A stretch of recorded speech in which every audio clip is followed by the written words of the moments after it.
You know, they think that I just come in there and look for knockouts, and that's not the case. You know, I'm actually a sharp, smart fighter. So, well, wait, I'm here. Who want to fight with me? I really don't care who's in front of me. I don't feel like no fighters beat me.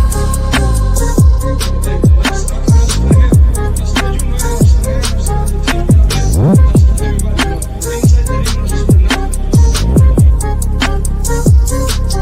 goal is to demolish everybody, to be honest. Everybody that's in my way.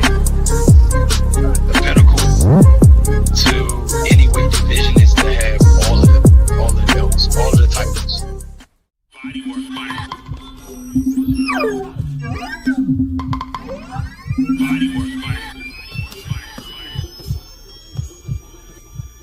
Welcome to Body Work. Welcome back. It's Michael Rogers. Welcome to Body Work Boxing. It feels so good to be back. Oh man, how y'all doing out there? Salute the Cookie Monster. Easily baked. Salute Body Work. Salute Easily Baked. Salute Cookie Monster. What's going on, y'all, man? Man, it's been a very eventful weekend. This weekend, man. I had the privilege of being able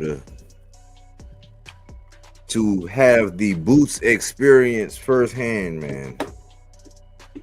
I said, you know, I part of the knock on me, especially out there in boxing YouTube, Cookie Monster say sounding good as usual. I appreciate that, Cookie Monster. But one of the knocks on me is one, I hear rumblings of consistency, and I say, listen, man, there are times when I gotta take a break from it. You know, I'm consistent in doing what I do. But like I said, man, this is not McDonald's, this is not 7-Eleven, and I always try to put quality over quantity. But the other knock is that, hey, man, if you're gonna be talking this boxing the way you do, you gotta go to the fights. So I'm like, hey, I saw this one, man. I wanted to go with the fellas, but I guess everybody had a lot of other things going on, and so I wound up getting the tickets a little while ago, and my lady went with me. My ride or die went with me. We had a good time. It was very, very, very uneventful as far as it was smooth sailing, man. The ride there, the ride back, the hotels, the Uber, and I got to see the Boots. I got to see the Boots fans, man. I got to see the cult-like following that Boots has, man. It's like I had to see for myself, you know. I had to actually witness it. Because I wanted to go, I ain't gonna lie, I wanted to go with Philly being right there. I wanted to go to that Wells Fargo. That one just kind of crept up on me, and I was like, But with history being made, the history in that building and everything that was going on, I said, man, I gotta get it. I gotta get there. So that's what we did, man. We left Saturday. Took us about 2.5 hours to get there. It wasn't much traffic. It was a little hint of traffic, but it wasn't nothing crazy. And everything went smooth.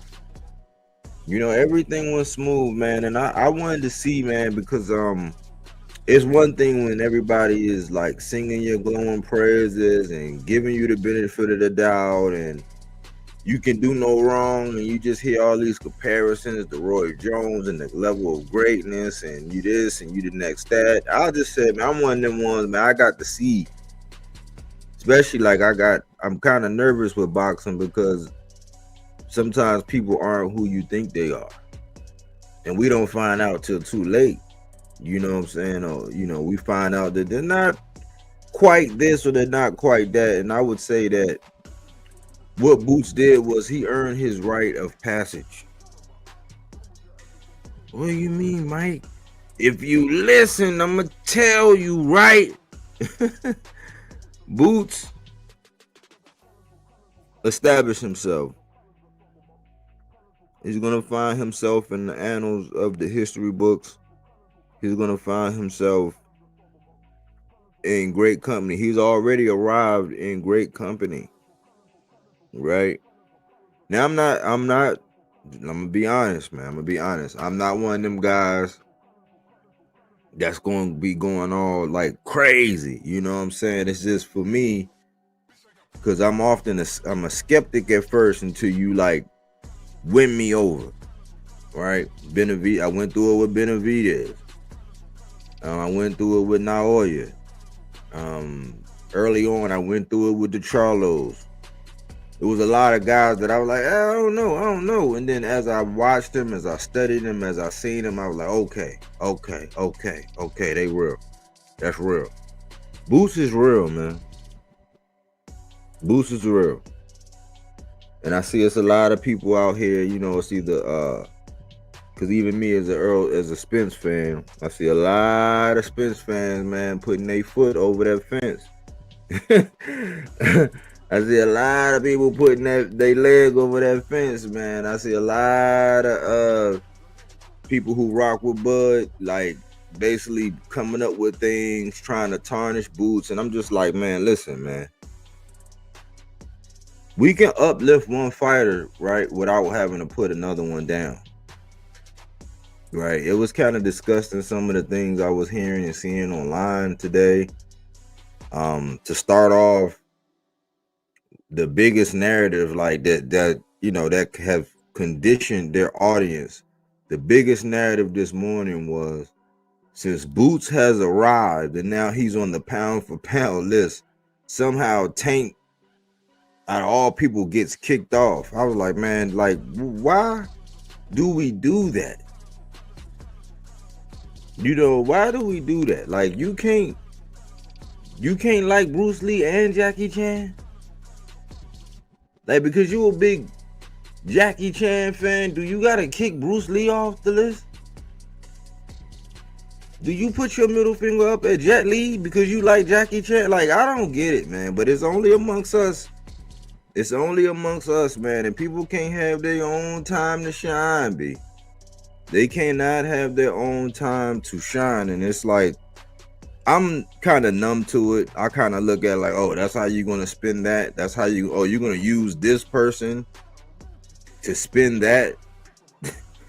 I'm like, it's ridiculous, man. It's ridiculous. But since this is about Boots, and I say that he actually earned his rite of passage. Rite of passage, a ritual, event, or experience that marks or constitutes a major milestone or change in a person's life. Now, let me read it. Rites of passage celebrate the social movement of individuals into and out of groups, or into or out of statuses of critical importance to the individual and to the community, the boxing community. And it gives an example. Reproduction, the achievement of manhood and womanhood, marriage and death are the principal worldwide occasions for rite of passage. That's by Marvin Harris. For them, the 2 years of missionary work with the rigorous boot camp style training preceding it is a rite of passage between graduation and marriage, adolescence, and adult life. That's by Melise Ruthven. Today, when each year American society becomes more complex, aren't they telling the truth? A veritable tapestry of nationalities, the strongest of our common threads may well be the rites of passage of all immigrants face. That's by Harold Holzer. The author, grandson of the poet Alan Tate, dropped out of Sewanee University after going through the by now familiar 1960s rite of passage of drug, sex, and anti-war demonstration. Those are examples, but in boxing, rite of passage, especially as a champion, And this is one thing that Boots had always said. He said, you know, I guess it was bothering because, you know, a lot of people just, they like to hit you with that, oh, you an email champ. You know, some people can't help it. Some people can. Right. So that's almost like being an email champion is almost like a scarlet letter. It's like, it's bittersweet. It's like, I'm a champion, but, you know, I wanted to go in there and I wanted to, you know, kick somebody's butt to get it, you know. And a lot of times, like in this present day era, like it doesn't happen with the interims and how things are working, how they sanction bodies work. Sometimes that doesn't happen. Now, sometimes you can control it. Sometimes you can't control it. So you got to look at them. You got to judge the fighter accordingly as to how they got it. But his step was, he's like, man, he said it, I've never fought a champion and took a strap off of him. Well, he checked that block. And the reason why I have to put it down is because I'm seeing that Boots is starting to get a lot of the hate. And a lot of people really overuse the word hate. I hate it in boxing conversations because it's rarely that a lot of these boxers get actual hate, right? I think it's overrated. Tank Davis is one of them. He actually does get hate. And I'm starting to see a lot of people, you know, kind of copy or mimic some of the things they do with Tank Davis from his talents and abilities, and they will kind of pushing it on the Boots. It's one thing to be a skeptic. It's one to be like, hey, I'm from Missouri. I'm from the show me state. I've been watching this boxing stuff for a while. You know what I'm saying? It's a lot of Johnny come late means I got to see something. That's one thing. But outright hate, that's another. And the biggest knock that they use is that Tank Davis never unified. Well, Boots just unified. So a lot of goalposts is going to move again. Like for Boots, a lot of goalposts are going to move for Boots, right? But that would not be one of them. Like I was just like, well, if somebody don't like, well, at the time when Tank could have fought Kambosos, and Kambosos was actually really wanting that fight. This is before the Devin fight. This is after he beat T.O., but before the Devin fight. Kambosos and I don't know why every time I bring him up, his name always eludes me. The big dude from New York, man, that was behind Kambosos. I always forget his name when it comes time to bring him up. But they wanted a Tank fight. And Tank was like, man, tell him I'll kick his butt, but he can keep them belts. You know what I'm saying? He was like, tell Smoke Session, my guy, body work, salute Smoke. But yeah, he was like, man, tell Kambosos I'll kick his butt, but he can keep them belts. And I'm like, well, if that would have happened, he wouldn't have got the same credit he got. Like if Tank would have beat Kambosos, they would have not have given that man credit, right? It's just like when we fast forward, right? Before Keyshawn Davis fought Baranchyk, I was saying the same thing. I was like, well, because I kept hearing it, right? And as a supporter of Tank Davis, I was saying, what you want the man to do? I was like, well, y'all say he on Unify. I was saying, all right, with Tank, if you talk with Loma and Loma's having family time, and then Shakur saying that, you know, whatever Shakur reason was, you know, why he wanted to go over the matchroom and tell Eddie and him don't try to make a fight. Whatever reason it was, whatever kind of game plan, I don't want to trigger nobody based on Shakur's actions, but when Shakur was like, hey, I'm going over the matchroom, and he did that, I was saying, well, shoot, Tank man will just go ahead and grab Baranchyk, man. You know what I'm saying? Give that man a little bit of bread so you can get this whole, you can check the box on the unification. They was like, people was like, nobody want to see him against Baranchyk. I was like, oh, okay, so you can't knock him for not unifying, right? You can't knock him for not wanting to unify, because if he did pull the trigger after Loma was like, nah, Shakur was like, I'm going over here with Matchroom, that only left Baranchyk at that time who had the belt. You can't knock him for that if he decide, well, nobody want to see that. But then Keyshawn get full credit when he go in there and he dusts Baranchyk off. That was his rite of passage by entering the gate, taking a belt off a champion. That's how Keyshawn earned his rite of passage. That's how he got into the league of champions, right? It's the same thing like when Teofimo went out there and spiked Richard Comey on Heisman night for that IBF. Right after that, Loma was like, welcome to my club. Well, Tank already was in the League of Champions, but the biggest knock was not being unified. Well, guess what? Boots got ahead of that, and now he's unified. right? So we're gonna watch the same goalposts that they move for Tank. We're gonna watch these same goalposts move for Boots, right? And Boots is kind of in a tricky spot, man. He's in a little tricky spot. Why? Because he made history, right? It was a lot of history in that Boardwalk Hall. He made history in historical fashion. Why do you say historical fashion? Because he stopped a dude that we all thought was durable. That's one of the things, like we were saying, he was a rough, rugged, tough customer. He's very durable. He comes forward, throws a lot of punches, got a good chin, you know, scrappy, goes to the body and all that. Well, Boots obliterated it, man. You know, he made the man retire on the stool, which was shocking to me. I expected a lot more from Stanionis, you know, but nevertheless, man, sometimes depending on when you go against the right person, they make it look like it was easy. Not saying that Boots ain't take on, you know, Boots ain't get hit or he ain't get touched and all, and that's now triggering. You know, that's the biggest thing is when, like, now, either to be derogatory, they'll say he gets touched, right? But then when you're just analyzing the fight and you say that somebody gets touched, I'm learning that is triggering in the boxing world. And depending on where you at on it, they say, oh, well, that happens in boxing, man. Like, duh, it happens. You know what I'm saying? So when you state that, oh, yeah, this guy got touched a little bit, then he made an adjustment and then he did that, they want to harp on the negative. And I always say, man, use the 80-20 rule.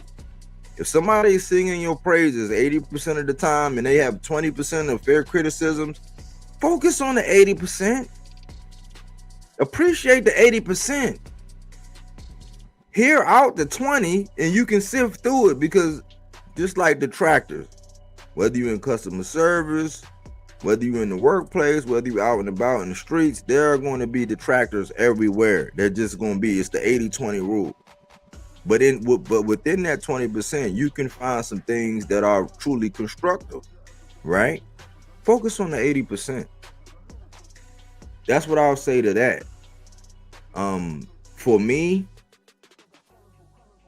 I'm proud of the man. You know what I'm saying? I'm proud of the guy. I'm proud of him, you know, for not letting the pressure. Because contrary to popular belief, there was a lot of pressure. There was a lot of pressure, man. Some people wear it effortlessly. Some people, they don't, you know, you only really hear it like if you have somebody that can get in there and ask them some really, really tough questions or something like that. But he wore the pressure well.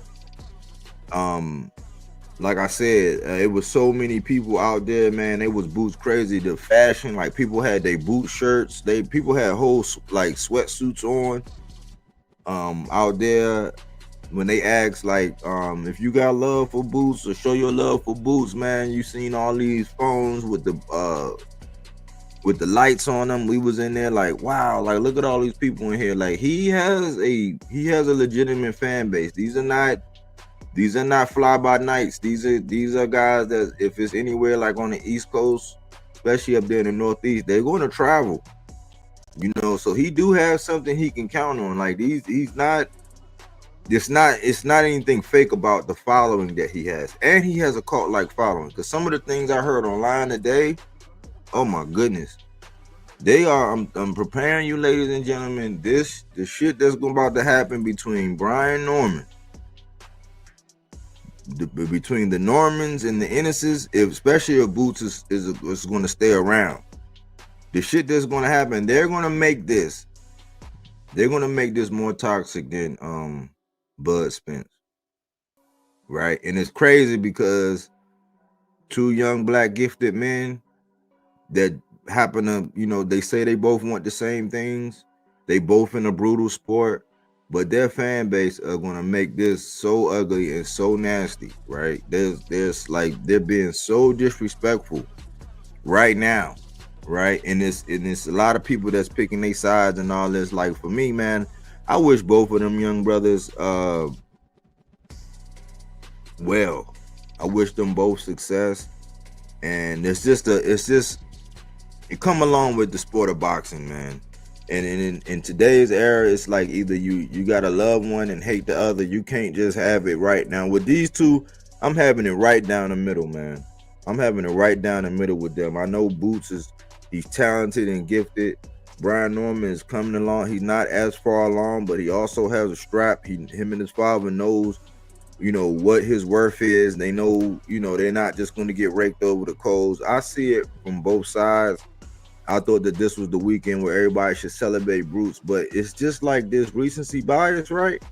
Whenever somebody new, like over every weekend we watch somebody, every time somebody wins, right, they automatically go out and shit on somebody else. Automatically. We cannot get the privilege like most people. Like when Berlanga went out there against Canelo and he lost, he got washed. Just like Mel got shitted on and banned, like banished, right? Berlanga got a parade. He got interviews. He got all the attention. His people held him up, lifted him up, even in defeat. Tank got first, when Tank got a draw against another champion, they came out and said, oh, now we got to question Tank's power. Here recently, they just kicked him off the pound for pound list. This is Boots weekend, but somehow Tank get kicked off the list. And after the draw with Lamont Roach, people said, well, we got to question Tank. Is Tank's power really real? I'm like, go back and ask Leo Santa Cruz if Tank's power really real. Go ask Hector Garcia Tank. But this recency shit, like every weekend this happened. And the loudest voices online perpetuate this shit. We should be able to just enjoy Boots for what he did. We should be able to celebrate the man for his rite of passage. You know what I'm saying? It's almost like in golf when you get that green jacket, you know what I'm saying? It's like, yeah, he had one. He was already a champion. Yeah, he had put on some defenses. But in all things being considered, if you take off your Errol Spence hat, if you take off your Bud hat, if you take off your Tank Hate hat, if you take off your Brian Norman hat, he did the same thing Brian Norman did a couple weeks ago.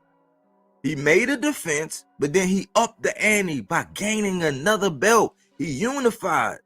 That's going to be one thing they're not going to be able to use against this brother going forward, regardless of what he do. If he go and get beat to sleep in his next fight, if he move up and get beat to sleep, if he move up and start dominating, regardless, this weekend was his weekend, and he basically got his Letterman jacket. He got his green jacket.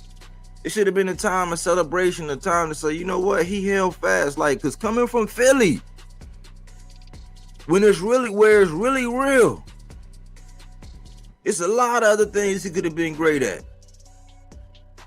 There are a lot of other things, like, not in a good way, but it's a lot of like stealing cars, jumping through windows, doing a whole lot of other shit. But him and his family chose a path, and he got his rite of passage. And I thought that, man, damn, like they gonna use all of this to shit on and shotgun blast all this shit on everybody else instead of just celebrating. Not going overboard, not saying you gotta be a diehard Boost fan, now you gotta go get a tattoo on your back and all that. No, it's just giving the man his honors, giving the man his salute, saying, you know what, we salute you, Boots. You did your damn thing, man. You put the boot paint pal. When we thought, I know me, I said, man, Stanionis, because of the lack of athleticism. And salute Johnny Alice. I ain't seen you in a minute. Hey, body work. I did not expect that. Jaron looked unbeatable. He's that guy. I didn't expect it either, Johnny. Good to see you back, brother. You had me nervous. I ain't seen you in a minute. What up, Brian? What Brian going to do? We don't know, man. They thinking that Boots don't really want to fight him. That's what they're saying. You know what I'm saying? I'm gonna get into that a little bit later, but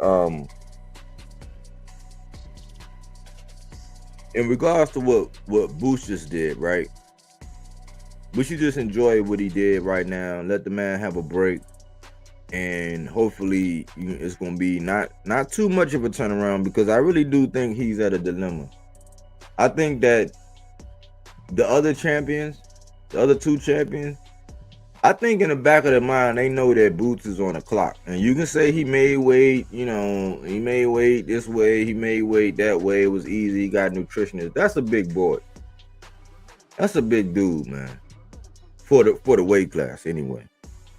Cause that's relative, man. I seen Richardson Hitchens. He was like, well, I could have reached out and grabbed him. He was out and about, and I was like, my lady, I was like, yeah, that's Richardson Hitchens right there. I seen it. It's crazy, man, to see these guys. These guys are like, as far as boxing and weight classes, they big, but like when you see them in person, they small. You know what I'm saying? Like that. I was like, that's Richardson Hitchens, like small as shit, like compared to me anyway. Like, and I'm only 5'10", but like these dudes be small as shit. But as far as weight classes, they be big as shit. But to stay on track, I expected more out of Stanionis, man. You know, at the very least, I thought that because he didn't have the athletic ability to be able to compete in that manner, I thought that his best bet was to have a strategic game plan going against Boots, and then make small adjustments when, you know, the initial, like if Boots make an adjustment, then you make an adjustment. That shows a different wrinkle in the IQ. Right? So it looked like, you know, he got in a couple good shots. He was, you know what I'm saying, he got in a couple good ones on Boots. Boots figured out that, hey, man, this dude, he keep coming at me. He is going to stick to this, and he's not going to do anything different, because Stanionis didn't change up anything. He didn't change up a single thing. And I'm like, man, we know what you coming to do. We know what style, but I thought that some of that shit was gamesmanship. Like, I'm not gonna give away my game plan. Like, no. Stanionis was dead ass serious in that he was trying to get that Gotti War shit, and Boots showed that, okay, he had a game plan, he had a strategic game plan, but I have a strategic game plan. And in my opinion, what wound up happening was he came in, he caught Boots a couple times, right? Boots realized that, damn, I got an 8-inch arm reach over this dude. So if I keep moving, because Stanionis, he negated, because we also thought that Stanionis could hit a little bit harder. You know what I'm saying? We thought that Stanionis could hit a little bit harder because we seen, you know, you either seen some of the highlights, or you seen some of the fights, and you seen some of the opponents in which he went up against after the fight. So we reasoned that Stanionis had a little bit more power. But what Boots did was, when it comes down to those fighters, when it's those guys who you let stand in front of you, like basically like Mexican style, if you don't let them get their feet settled, they don't have the leverage. And what I saw was Stanionis might get one off, and he was only throwing ones and twos. You're not gonna be able to beat a guy like that with the ones and twos. But we used to seeing Stanionis rip off more of a combination, but Boots negated that by moving. And what that do? That made Stanionis have to move again, because he don't punch as hard on the fly and on the move. So Boots would make a subtle adjustment by moving. He would either go one way or go the other direction. He would move, and when Stanionis started moving, he would use his arm reach to get one in. Once he started getting them uppercuts in, it was over. He started off doing that stab to the body. He was just putting water in the basement. Moving. Up, like boom, boom, like jab to the body, move. And Stanionis, I said, and early on, I said, man, I think it was like the second round. I said, oh man, Stanionis just following this man around the ring, man. He don't have no hook to kind of stop or to assimilate Boots, like to try to trap Boots or contain or try to cut the ring off or anything like that. Boots was more strategic than what I thought, even though he still used his flash. He still was doing that turning around, looking at the crowd, all that. He still was doing that thing that I can't stand, where he stand up in between rounds, you know what I'm saying? The same thing Jihad do. I'm like, man, get your rest, bro. But that's their way, that's their style. You know what I'm saying? You're not going to stop them from doing that. And I think that strategically, Boots showed that, okay, he got a game plan, I got a game plan. Well, I'm going to adjust, and he's not. And that wound up being the difference. And my lady was like, man, Boots hit him with that thunderbolt. She called it the thunderbolt. She talking about all of them uppercuts, you know, because he do have, with that reach, it was like Stanionis was coming in, and he might get one off, and then he might try for another one, but it'd be miss, and then Boots would make him pay underneath. Bow. uppercut. And them things were coming fast and crispy, and then before you know it, he like Houdini. He already out the way. Stanionis got to move. He got to move them feet again, and then try to get set. As soon as you try to get the leverage, he might get one off, and boom, boom. He get hit to the body, getting uppercut to the face, got his nose busted up, and that was like the beginning of the end. You know, Boots hit this man with a body shot early on that like spent him like. It kind of spent him like them trucks, like them 18-wheelers, them semis. You know what I'm saying? When they be trying to go around the corner and they can't quite make it, you know. But excellent performance. You know, I'm not saying Stanionis didn't do anything, because if you seen Boots, his face was a little swole, you know what I'm saying, afterwards. So Stanionis got his off, but we didn't expect for the man to retire on the stool. I ain't gonna lie. I know some people that's kind of disappointed, but it was a business decision. You know what I'm saying? They say when a woman pregnant, you know what I'm saying, you pregnant. And I don't know, it's no excuse, but I don't know, man. I don't know, because the talking, you have two arms, you got two legs, you make mistakes and all that. You know, he had some of us sold on that talk, but you know, he lived to fight another day, I guess. You know, we'll see if the reception he get when he come back will be different than the reception that we get. And by we, you know what I mean. You know what I'm saying? Because, oh man, when you retire on the stool, man, and you already got haters, man, oh, it can get ugly. But I wish Stanionis well, man. For the time being, you know, while he was in there, he put up, I guess you could say, a valiant effort. I expected a couple of adjustments. I thought that some of it was gamesmanship, and he might have something else in the toolbox, something he was gonna pull out, something he was gonna use, but he just didn't have it. He didn't have it, man. Boots, he did what he needed to do, and in historical fashion, and stop that guy.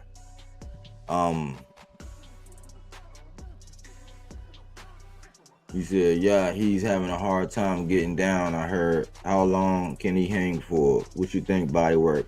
I think that if my opinion, we was over on Murderers Row on Smoke Channel, and I reason that if he can't get another unification by the end of the year, if it's not slated by the end of the year, I think he gonna go, man. And I think that would be best for you, because listen, man, I did a video on Jamal Charlo.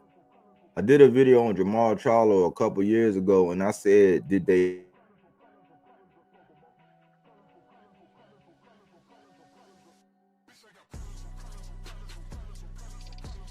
and you have people in the media that will put out hit pieces and speak about you in a derogatory light and rub off on the sheep, where they echo and reverberate all these things about you.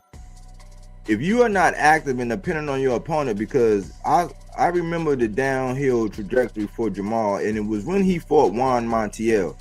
You got to think, when Juan Montiel fought him, they was judging Juan Montiel based on the fact that Munguia had stopped him when he was down at welterweight. Well, they wasn't at welterweight.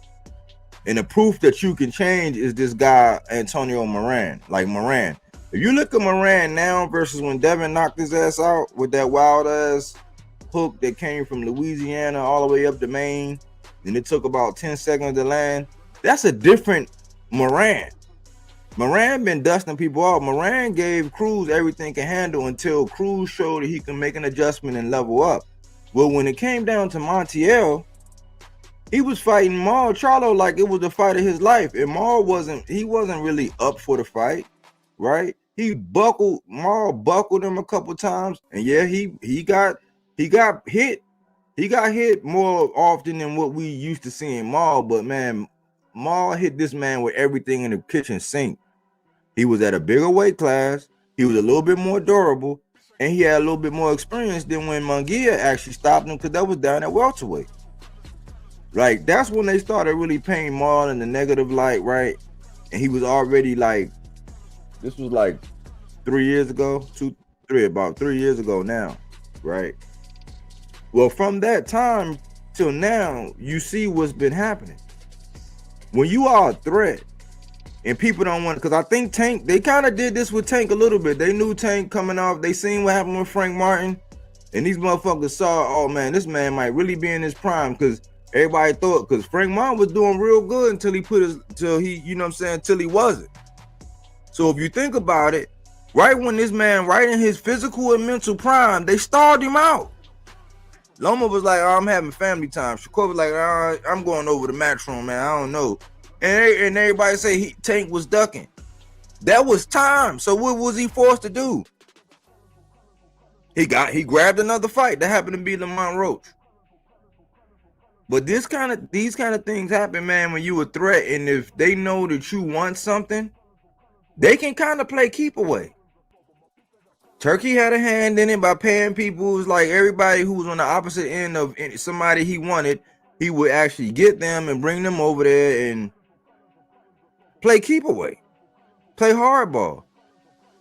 So with Boots being a big dude, and because that's the same thing that kind of happened with Earl.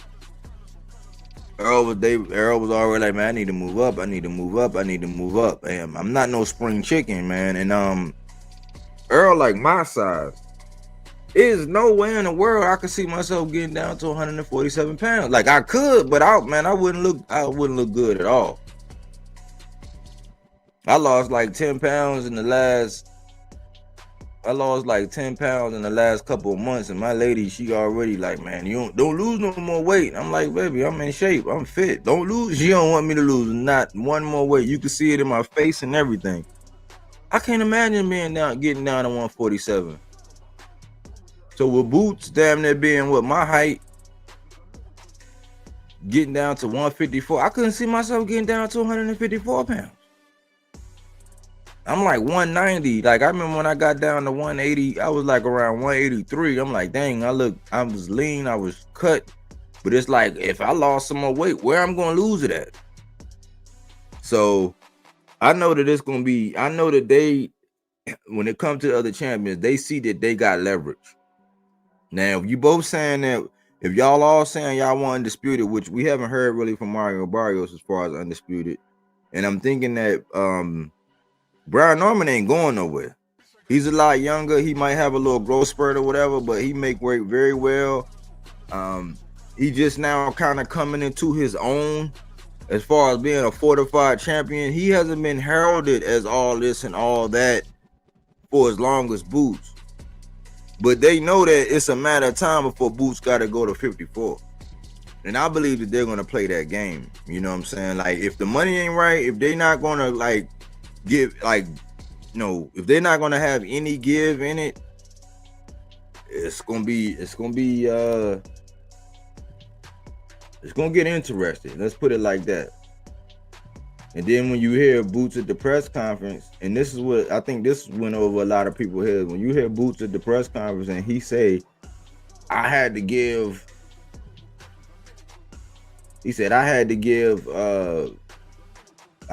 Stanionis more money.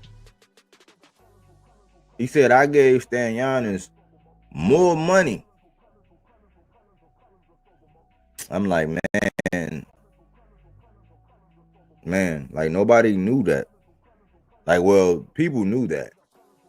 But I'm not sure if that was something you should have said, because it once again, it looks like, because let's think about it. With all things being even, right? They were able to get the Ring magazine because it was the Ring Belt, because it was number 1 against number 2. But with all things being considered, an Infinity Stone is an Infinity Stone.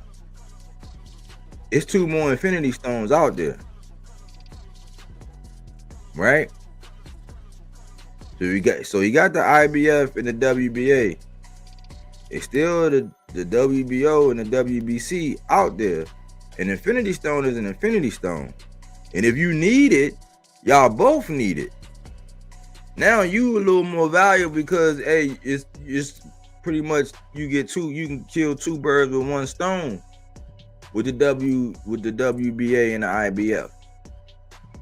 So in one swoop, it's like kind of like the position that Fundora has himself in. You can kill 2 birds with 1 stone, you get them. So yeah, you have a little bit of cachet. But on the flip side, it's like, well, we know you want undisputed too, so come correct. So a lot of people, man, I'm gonna tell you what you're gonna hear.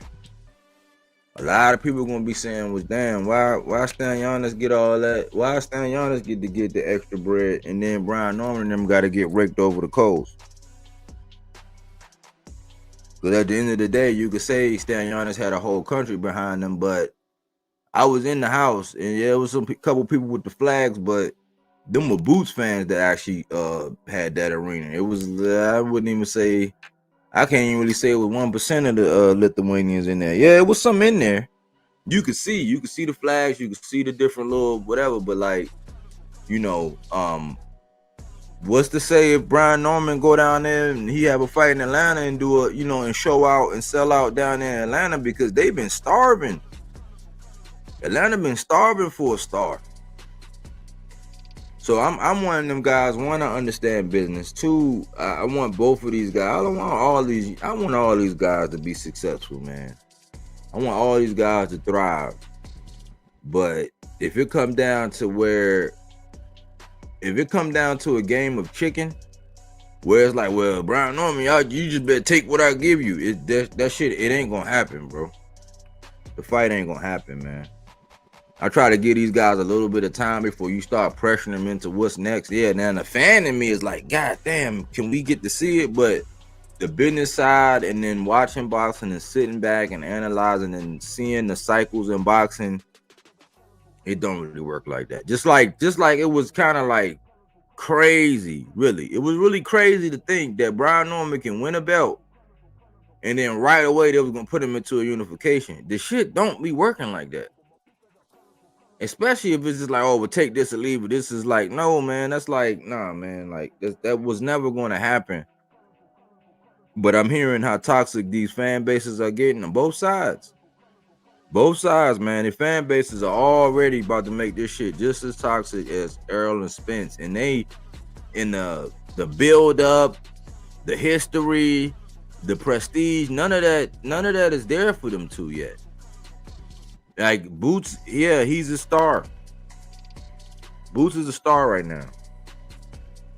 You know what I'm saying? I think he's legit star. I've seen it with my own eyes, and sometimes that's what you need to do. You gotta be able to see it, like in Bert, like you gotta be able to see that shit.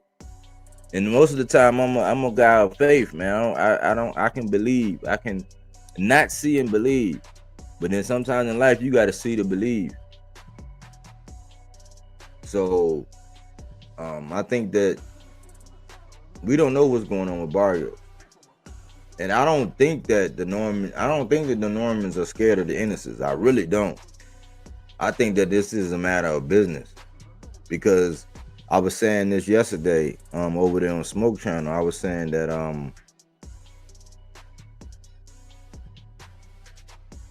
the fans.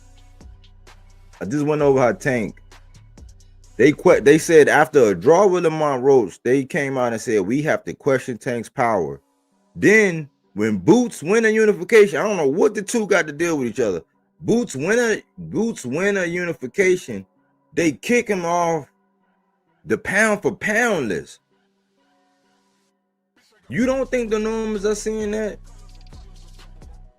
If they go in there and this anything less than, you know, a close scrap or 12 rounds, they're gonna say, oh man, Norman, you was a hype job and you was this. Now if he get knocked out, man, they gonna be like, oh man, you what, Jeff Lacy 3.0, you what? Like they gonna say, oh what? Because they give no respect to Earl. Oh man, you just spent you Earl spent 3,000, like ain't you? It's like he ain't gonna get no respect. They know that when it come down to business, man, like unless it's like generational wealth and all this, they looking at it like, man, come correct, because we both want what each other have. Just come correct. Let's be reasonable. And if that don't happen, they know that he's up against the clock, man. You could say he make weight easy and all this. It just wouldn't be wise. Why? Because Boots is not a spring chicken either. If he 27, 28, you know what I'm saying? That's only 2 years. They act like Tank, oh, he's so old. Tank is 30. Boots is like 2 years, 2.5 years behind him. Like, this is the same stage where Maul was at. when the bullshit started. He's still undefeated, but look at how they played the game. So you gotta be like, I think David Benavidez was really smart in starting to make the moves to legitimize himself without standing in these different lines. You gotta go forward your own path and go do whatever. This was the beginning for Boost, where okay, the unification stuff, all that whole legitimized champ shit, that's out the window now. I checked those blocks. I have an established fan base. Now I have something. I'm coming to the table like, look, I got a fan base, I got legacy. What's up? You know what I'm saying? Now you got a little more power than just the eye test. We passed the eye test now with Boots, right? So now we got to see him against some of the other dogs. You know, we gotta let him get his rest. You know, have his little time away, and come back and hear, you know what I'm saying, from the horse's mouth, what's the next plan? Because after the last fight, it was a little ambiguity there. After this fight, it was more like, hey, man, listen, man, I just made history. I'm about to enjoy this. I'm about to go take a break, blah, blah, blah. It was a lot of pressure, even though he wore it well. He passed that test with flying colors. So we got to wait to hear from the horse's mouth when he get back about what's going to be happening next.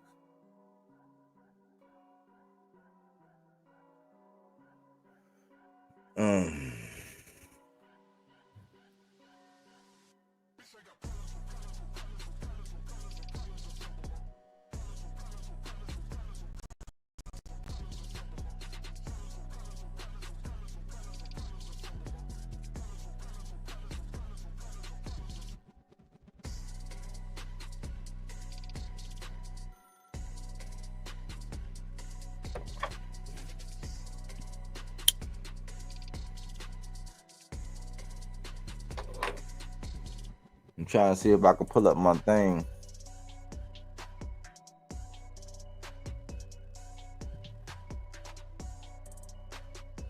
I'm trying to see if I can pull up my little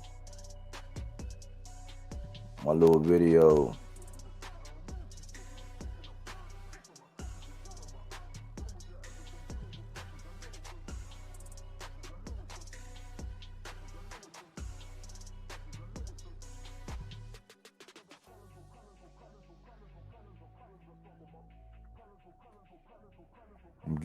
I'm trying to pull up something for y'all, so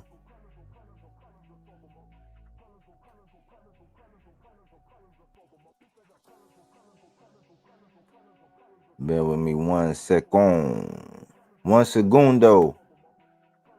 Un segundo. Por favor. Mi amigo. Gracias.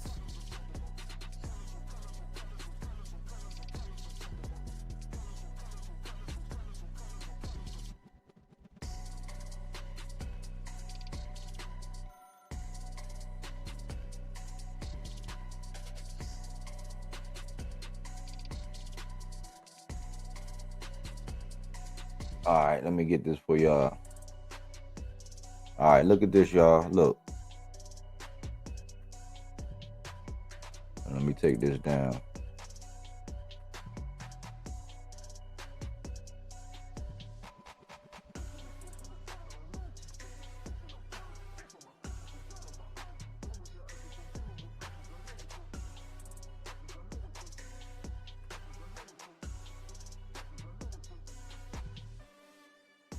All right, here we go.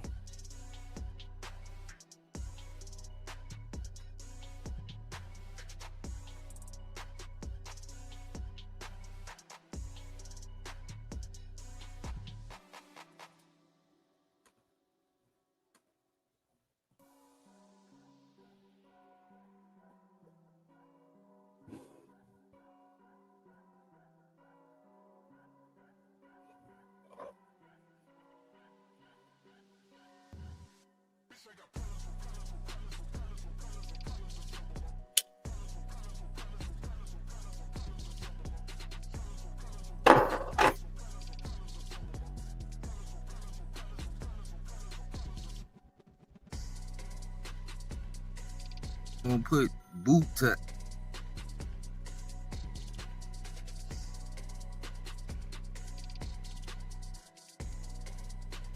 We out here in nasty at. Let me stop. We behave. Oh yeah. See all them tags.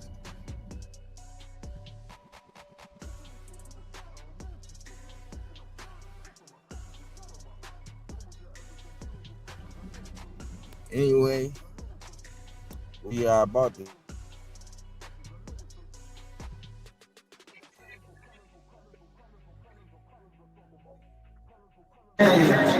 Keep off in the maze.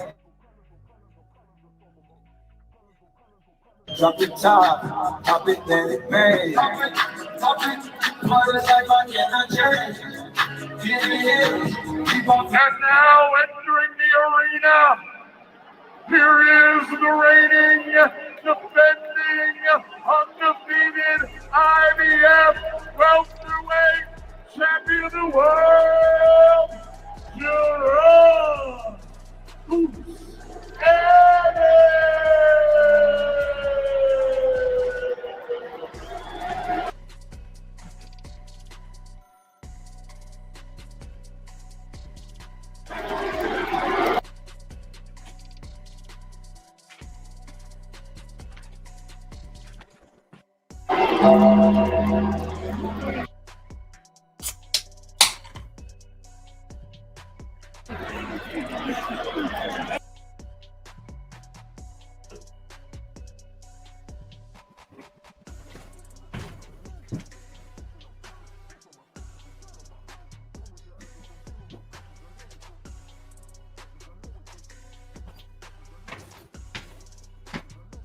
Oh, wow.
Let me give it a second.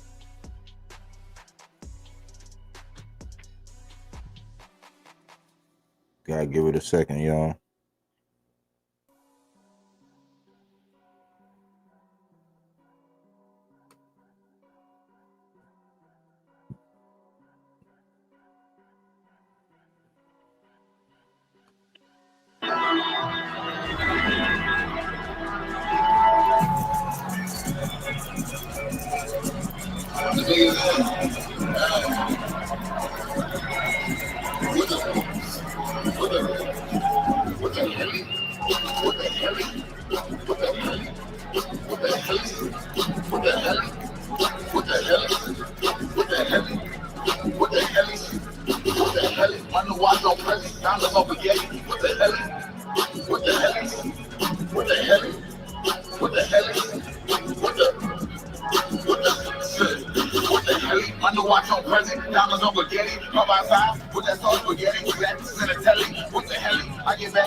New way out of Jersey, I'm not live working. What the hell?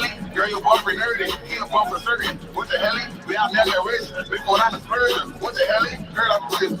Got them lurking. What the hell? Diamonds on spaghetti. Back to that Becky. What the hell? Wrist on Pressy. Necklace on spaghetti. What the hell? I don't know no Jackson. I know Ben Frankie. What the hell? Gotta take my pills. I get too cranky. What the hell? And I have 5 and I have 80. What the hell? I ain't going to do it. I was still making. What the hell? Still I'm in the house. I'm playing. What the hell? I didn't want his life. BB gon' take it. What the hell? This a new Chevelle. This one ain't basic. What the hell? Trying to get blood. This is beef bacon. What the Ladies hell? and gentlemen, good evening and welcome to the iconic Boardwalk Hall here in America's Playground, Atlantic City, New Jersey, USA. We are live on the zone for the main event of the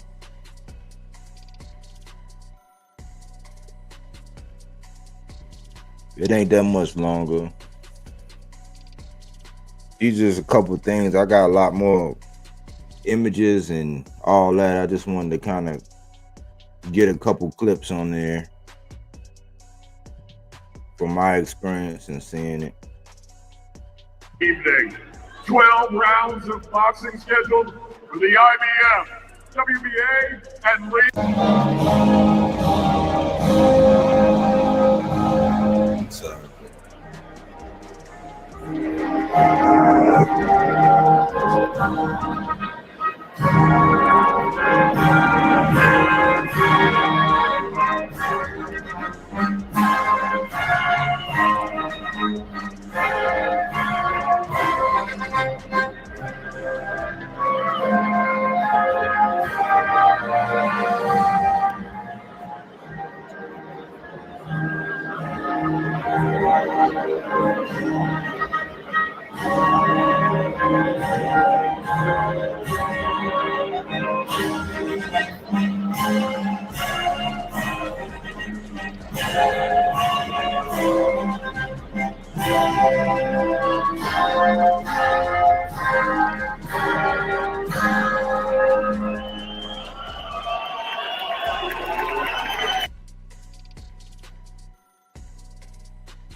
But that was my experience, man. In a nutshell, you know, that was my experience.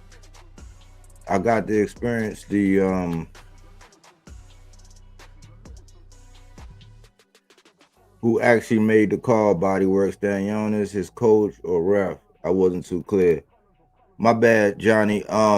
His corner came in and talked to him, man, and eventually Stanionis gave in, man. It was like, all right, because they were saying basically they ain't want the man to go out there and take more punishment, man. Which was a business decision, you know. At the end of the day, it's a business decision. Man about to have a baby. Not to make excuses, you know what I'm saying? I still think that Stanionis is he a good dude. I think that he'll give a lot of fighters problems. But it was more so, shoot, at this point, man, you ain't making no adjustments. It was the beginning of the end.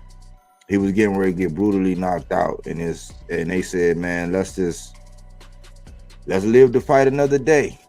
You know what I'm saying?